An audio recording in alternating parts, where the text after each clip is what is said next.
Bismillahirrahmanirrahim. Assalamualaikum warahmatullahi wabarakatuh. Waalaikumsalam warahmatullahi wabarakatuh. Subhanaka la ilma lana illa ma 'allamtana innaka antal alimul hakim. Rabbi shrah li sadri wa yassir li amri wahlul 'uqdatam min lisani yafqahu qawli.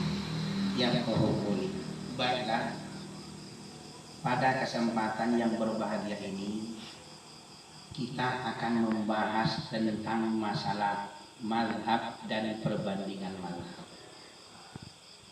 Kita akan uraikan satu persatu sesuai dengan waktu yang ada. Dalam hal ini kita harus mengenal apa itu mazhab, apa itu perbandingan mazhab. Kenapa?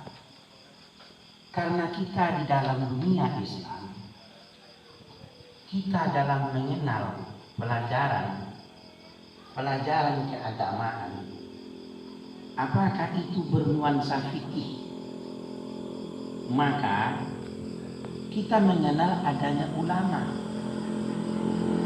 Maka para ulama inilah yang menyampaikan kepada kita tentang ajaran Islam itu. Kenapa seperti itu? Kenapa mesti harus ada ulama? Karena ulama itu al-ulama warasatul anbiya. Ulama itu adalah pewaris para nabi. Karena kita yang kedua, karena kita tidak ketemu dengan nabi dan sahabat. Kita tidak ketemu dengan nabi dan sahabat. Sahabat masih ketemu dengan nabi. Sementara tabi'in tidak ketemu dengan nabi. Apalagi kita sekarang. Memang di dalam dunia Islam dikenal dengan mazhab. Setelah mangkatnya Rasulullah alias meninggal Rasulullah, maka kepemimpinan itu dilanjutkan oleh para sahabat. Maka para sahabat yang memimpin keagamaan dan memimpin pemerintahan di dalam dunia Islam dikenal dengan istilah khalifah. Kata khalifah ini juga diartikan sebenarnya pemimpin. Kalau kita bandingkan hari ini, khalifah, presiden, raja jauh lebih besar kok daripada khalifah. Kenapa?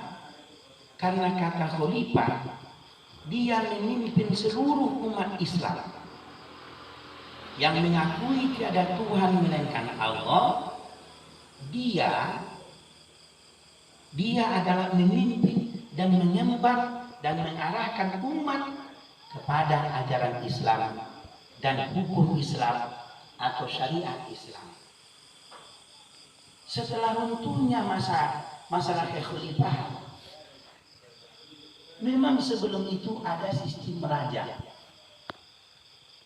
Ketika Islam memegang tampuk kepemimpinan, maka berlakulah istilah khalifah.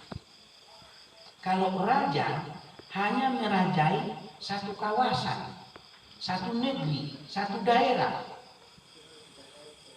Bagaimana dengan presiden? Presiden hanya menguasai dan memimpin satu negara. Maka kata-kata khalifah ini bersifat amniyah, bersifat umum.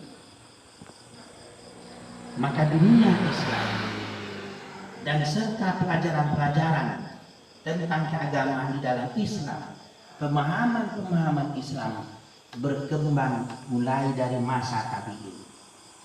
Ini kalau kita lihat sekilas tentang sejarah.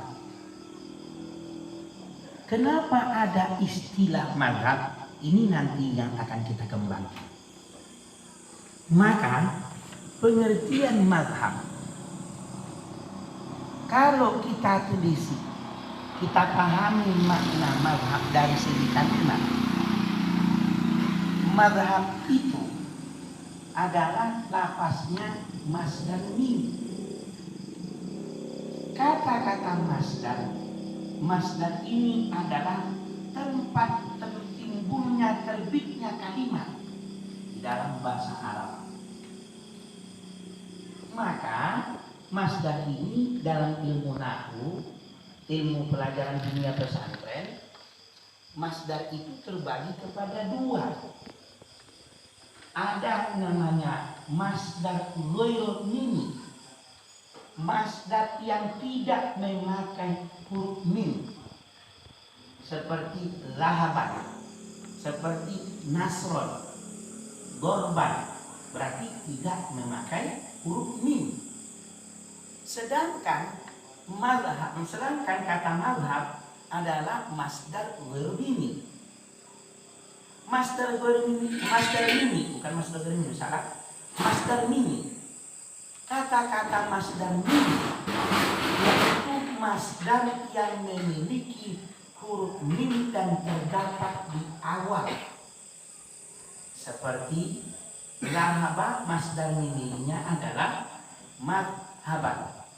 Ini kenapa dia berbaris doma lagi berganti? Karena letaknya di awal kalimat dan dia tunggal, makanya madhabun. Karena kalau sebenarnya madhaban, jadi sama dengan mansoron wa makroban. Ini adalah masdar mimi pada sulasi mujarrad atau pada kalimat yang menunjukkan dasarnya 3 huruf dan tidak memiliki tambahan. Ini secara ilmu tata bahasa. Kembali kita kepada kalimat mazhab. Apa arti mazhab? Arti mazhab itu sebenarnya adalah pendapat. Dasar mazhab itu kalimatnya, fi'il madinya zahaba. Ada artinya zahaba pergi. Ada artinya adalah pendapat. Kenapa kata-kata mazhab itu diartikan dengan pendapat? Satu contoh, Imam Syafi'i berpendapat bahwa laki-laki dan perempuan yang ajnabi, yang sudah dewasa tanpa ada alas, kalau bersentuhan maka batal wudunya.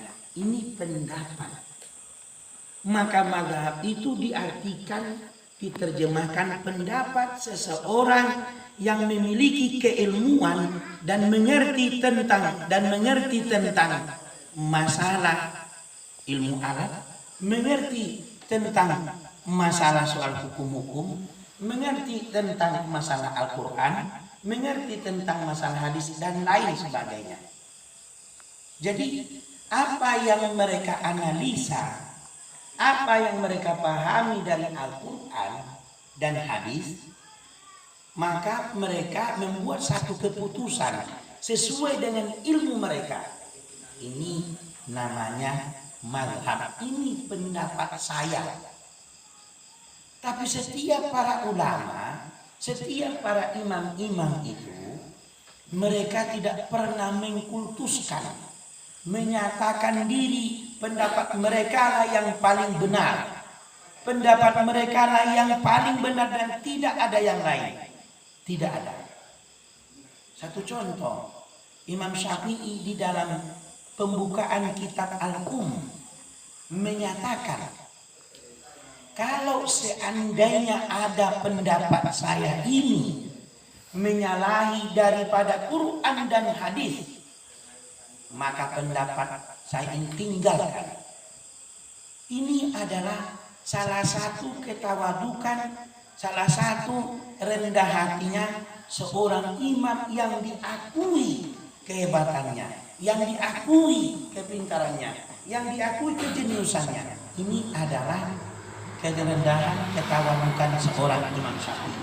Begitu juga imam-imam yang lain. Kembali kita ke semula, bahwa mazhab itu adalah pendapat seorang ulama yang diakui keilmuannya. Maka ketika kita pahami kata mazhab itu, maka menjadi jelas bagi kita. Mazhab itu merupakan satu pendapat seseorang yang memang dia memahami daripada Quran dan hadis dan perbedaan-perbedaan apakah guru-gurunya atau ulama-ulama, kemudian dia menyatakan ini pendapat saya yang berdasarkan hadis atau Quran. Siapakah yang menyatakan ini mazhab Syafi'i, ini mazhab Abu Hanifah? Kalau dari segi urutannya, Imam Abu Hanifah, kemudian Imam Malik, kemudian Imam Syafi'i, kemudian Imam Ahmad ibnu Hanbal. Sebenarnya ulama-ulama itu luar biasa banyaknya, banyak yang pintar-pintar. Namun ulama-ulama mujtahid, ulama-ulama mazhab yang termasuk ada beberapa orang, tapi yang menjadi induk, menjadi rujukan kebanyakan para ulama 4 mazhab. Nanti terkadang kita mungkin apakah mendengar dari kajian ustaz-ustaz, apakah kita membaca kitab-kitab atau buku-buku yang bernuansa tentang perbandingan-perbandingan dan pendapat-pendapat para ulama sepanjang masa. Bukan hanya 4, tapi yang menjadi rujukan, menjadi pedoman, menjadi pengambilan sebagai dasar untuk memahami satu hukum, maka ada 4 mazhab. Salah satunya yang terkenal Imam Abu Hanifah. Imam Abu Hanifah ini adalah memang guru-guru para ulama. Dari segi hierarkinya, urutannya, etikanya, aturannya, Imam Abu Hanifah guru. Kemudian Imam Malik. Imam Malik ini masih berguru dia kepada Imam Abu Hanifah. Kemudian Imam Syafi'i. Imam Syafi'i masih berguru kepada Imam Malik. Kemudian Imam Ahmad ibnu Hanbal. Imam Ahmad ibnu Hanbal ini juga berguru kepada Imam Syafi'i. Maka secara tidak langsung dan langsung Imam Abu Hanifah adalah guru para ulama-ulama mazhab. Memang penjabaran seperti ini pernah kita sampaikan ketika kita menyampaikan masalah soal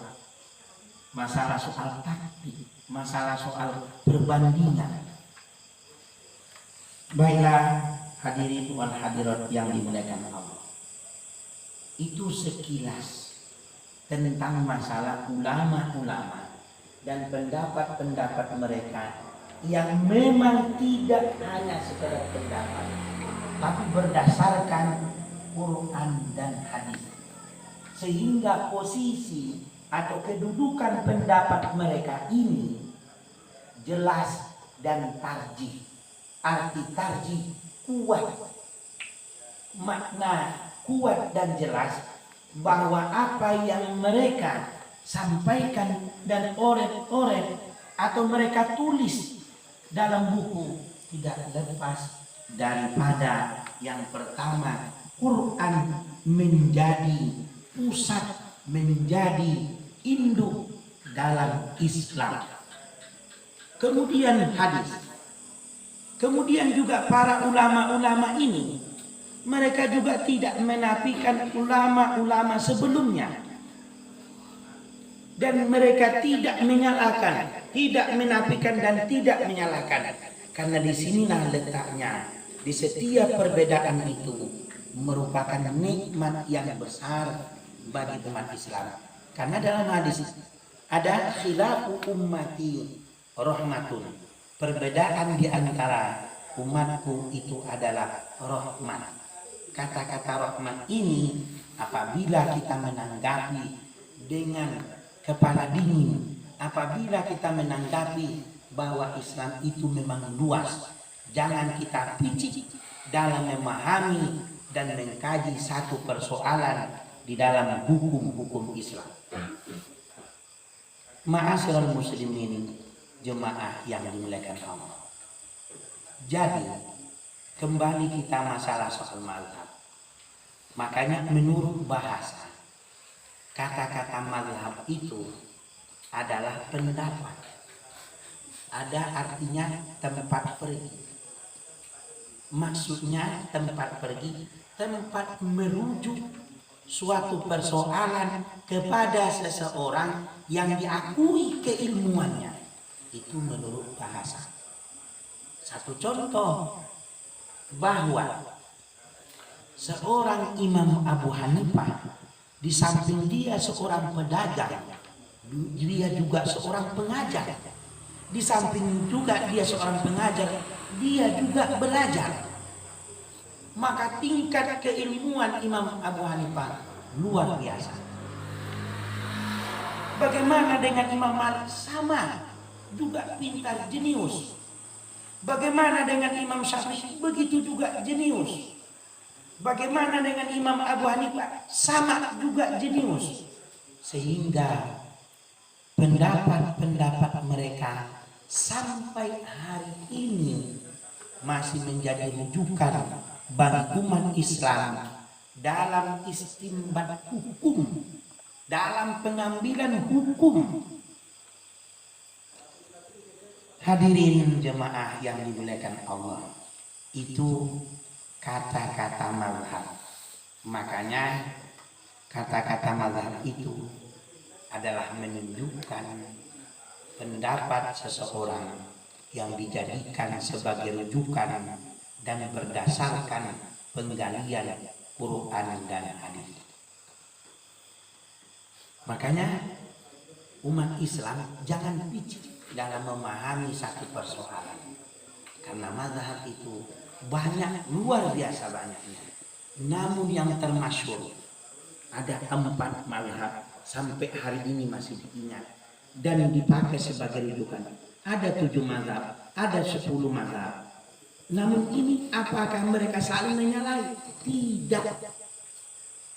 Karena setiap kita ini diberikan kelebihan-kelebihan. Setiap manusia diberikan kelebihan-kelebihan yang luar biasa yang tidak dimiliki oleh makhluk yang lain.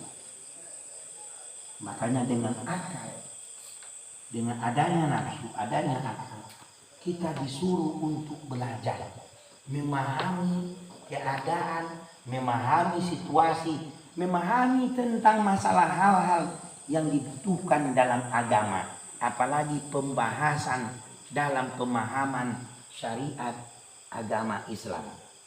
Kenapa?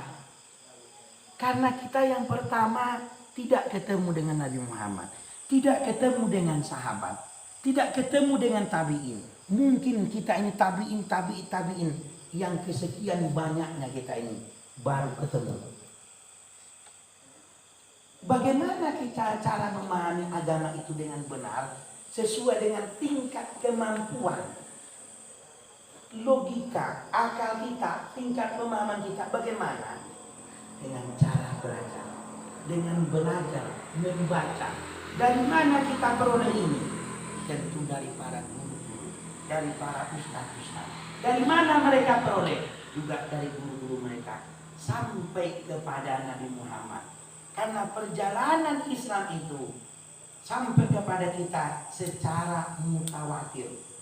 Secara apa? Secara mutawatir. Jemaah hadirin wal hadirat yang dimuliakan Allah.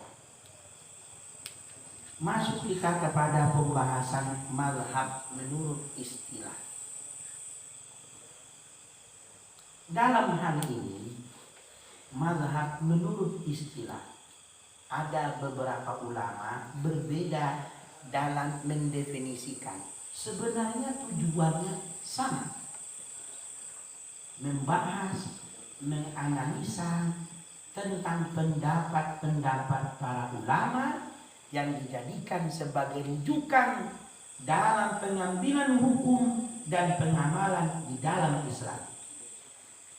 Yang pertama adalah menurut Muhammad Husain Abdullah, mazhab adalah kumpulan pendapat mujtahid yang berupa hukum Islam yang digali dari dalil-dalil syariat yang rinci serta berbagai kaidah dan landasan sehingga menjadi satu kesatuan yang utuh. Maknanya seperti ini. Ini menurut Muhammad Husain Abdullah. Mazhab ini adalah kumpulan pendapat-pendapat mujtahid. Sekarang kita bertambah kepada pemahaman mujtahid. Kata mazhab kita sudah paham. Mujtahid itu kalau kita analisa kalimatnya, ijtihada, yajtahidu, ijtihadan, mujtahidun. Ini dalam bahasa Arab, terutama ilmu sorof. Mujtahidun adalah isim fa'il. Arti ijtihada, orang yang bersungguh-sungguh dalam menggali persoalan-persoalan dalam agama sesuai dengan tingkat keilmuannya dalam melalui Quran dan hadis. Ini orang yang ini adalah mujtahid. Ijtihad itu pekerjaannya. Mujtahid adalah orangnya. Jadi ijtihada, dia telah bersungguh-sungguh. Apa yang disungguh-sungguhkannya? Memahami Quran dan hadis sehingga dia dan kita paham apa hukum yang terdapat di dalam Al-Quran dan hadis. Satu contoh, di dalam hadis sering kita dengarkan. Kita dengarkan tentang dan kita pahami, kita baca tentang masalah innamal a'malu binniyat. Maka ulama-ulama dalam memahami redaksi atau matan hadis ini, mereka berbeda-beda pendapat. Satu contoh seperti Imam Abu Hanifah, Imam Syafi'i, mereka berbeda dalam masalah soal definisinya. Sebenarnya tujuannya sama, hanya peletakannya dan tingkat pemahaman dan analisa tentang hadis ini yang berbeda. Kenapa? Karena sesuai dengan tingkat IQ seseorang dan tingkat penelitian seseorang dengan hadis tadi. Karena hadis-hadis Nabi tidak langsung mengeluarkan di satu tempat, atau Nabi tidak langsung menyampaikan di satu tempat. Terkadang dia pergi di Madinah.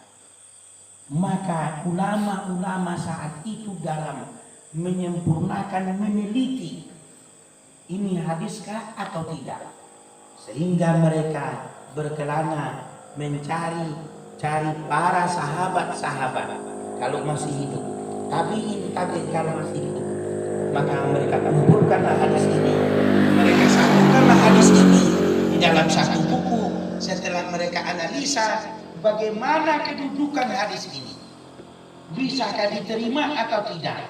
Dalam istilah ilmu hadis ada namanya hadis sahih, ada namanya hadis hasan, dan ada namanya hadis dhaif. Dan pecahan-pecahan daripada hadis itu berbagai macam bentuk ragamnya. Ada namanya mudallas, ada namanya mauquf, ada namanya maudhu, ada namanya marfu, dan yang lain-lain. Disinilah bentuk ketelitian, kehati-hatian para ulama-ulama dalam meneliti, memahami Quran dan hadis, sehingga umat tidak bingung dalam menanggapi dan menerima hukum Islam.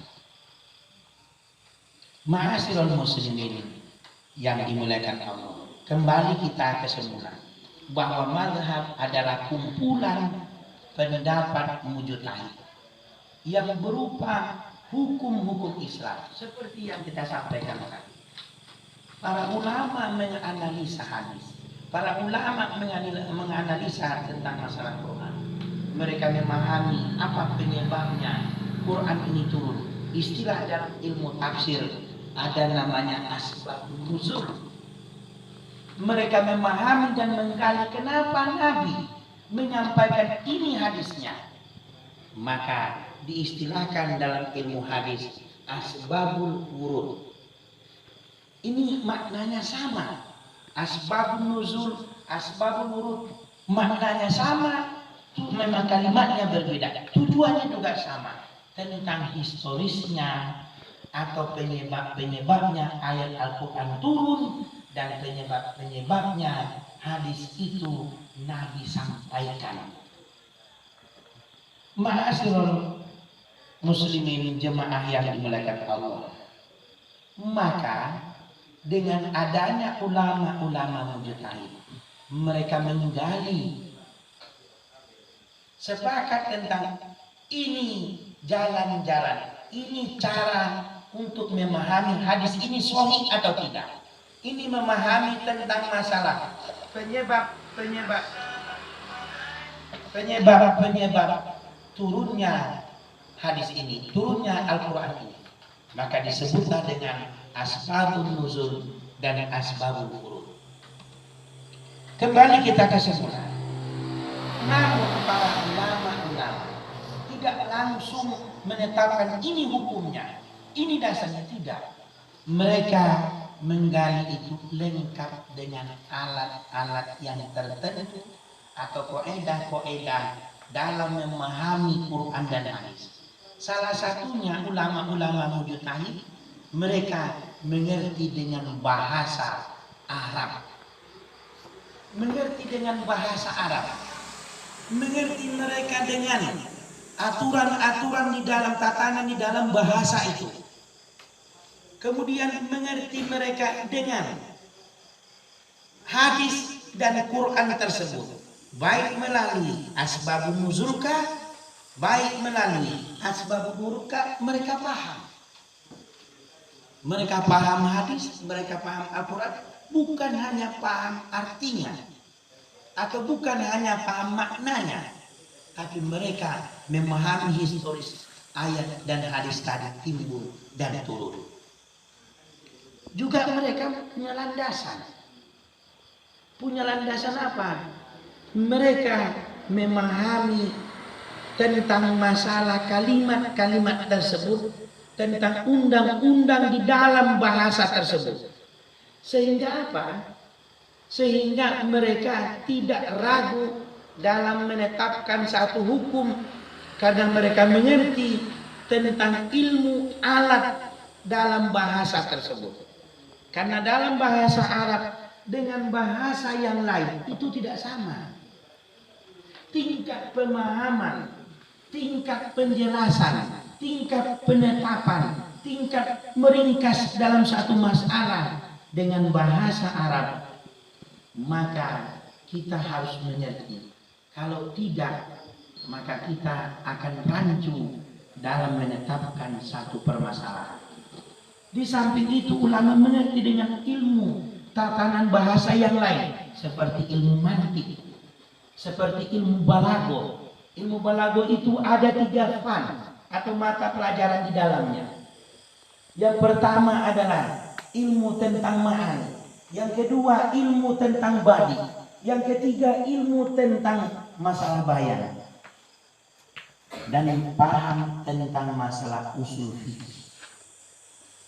Jadi dengan rincian-rincian tersebut, maka ulama itu berhak dan bisa membuat satu patokan-patokan, ini wajib, ini haram, ini sunat.